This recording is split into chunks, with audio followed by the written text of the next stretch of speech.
Hi, it's Dean for the SAMSUNG Galaxy A73 and I'll show you how to turn on and turn off silent mode on this device.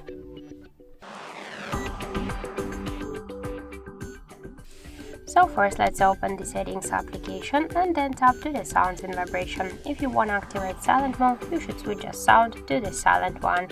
And just by the same way, you can turn it off by switch mode to the sound. Also, we got one more way how we can do that. Just first open notification panel shortcuts. Here you'll see sound icon. Just click twice to the sound icon and now we can see that the silent mode is activated.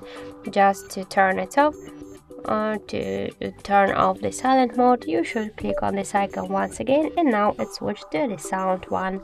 So that's it. Thank you for watching, and if you find this video helpful, don't forget to leave a like, comment and to subscribe our channel.